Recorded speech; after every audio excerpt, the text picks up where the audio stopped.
many situations, what the government presents as their side of the case is in fact not a true and complete picture of what has been going on here.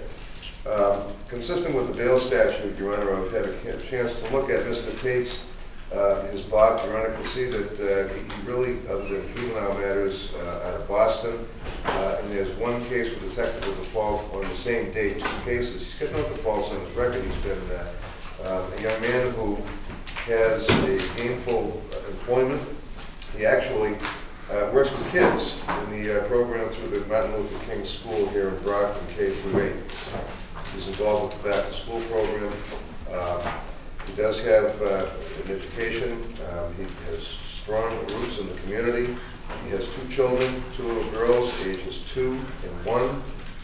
Has very strong family support. I've spoken with his mother. I've spoken with his brother. His family, as they say, contacted me, and I spoke with them in the early morning hours after he was placed under arrest, as well as this morning. As I say, he's got strong roots in this community. He's a lifelong resident of the area. Consistent with the bail statute, there are no issues. The drugs doesn't do drugs. As far as alcohol, he doesn't drink. All he does is work, be with his children, and play basketball. He's practically a semi-pro level basketball player. He's been involved with the Boss Hog group in Boston, as well as the Brockton After Dark group here in Brockton. So what you have in front of you, Your Honor, is a 21-year-old man who has, in effect, has been a pretty darn good contributing member of society. So how do we explain this situation? Well, let me back into the rape charge, using the term loosely. I read the police reports. I've looked at some other information on that, Your Honor. That rape charge is something that was being investigated by the detective in Brockton. He had gone and spoke to the detective. The detective was supposed to get back to him. When he was arrested on the receiving stolen property charge, which I suggest, Your Honor, clearly is a pretext to get him into the police station. Receiving stolen property charge involves an allegation of a computer that it was somebody that he was with who was a roommate of the person who owned the computer. And they charge him with receiving stolen property well after its recovery. So they arrest him on the receiving stolen property charge, ostensibly. They bring him to the police station, tell him he's being charged with the rape charge, which was laughable. The 2 of them are in a room and they're smoking weed, she's smoking marijuana, they're having sex, they're having a good time, everything's fine, and all of a sudden the boyfriend finds out about it, and she tells the police that she's been raped. Nothing is done for a period of time. Now that he's a suspect on a murder charge, they charge him with the rape, they charge him with the receiving stolen property.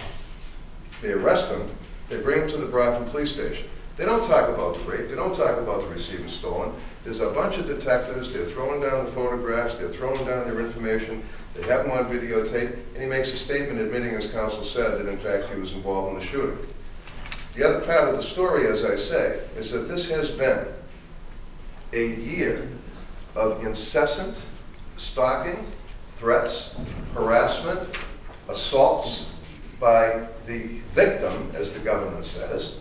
And in fact, this has been an ongoing, resulting about a month ago in the victim shooting at him.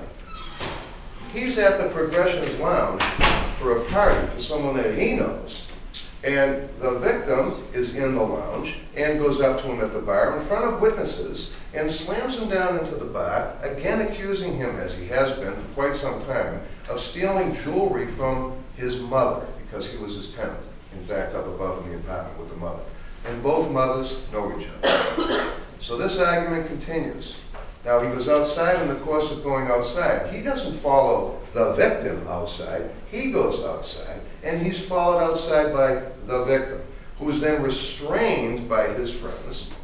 He breaks free, charges at him, makes a gesture. He sees him going for a gun, and he acts in self-defense. That's the case. This is not a case, as respectfully to my sister, where there's some type of a premeditated or unexplained assault. In fact, Your Honor, I think the young man has a very strong defense that would be presented, obviously, down the road. So for purposes of today's hearing, I know that your inclination may very well be that it's a murder charge, therefore I'm going to hold the person on murder. However, no bail. No gang affiliations here. He's not involved in any gangs. He's not a violent young man. He has a job, he has strong roots in the community, he has a family, and a good case. So I would ask that Your Honor, and I certainly defer to your discretion, I would ask that Your Honor would consider setting bail on this matter. And I'm not talking of an insignificant bail, but I think he's entitled to be admitted to some bail. Docket number 096846 shall be held without bail.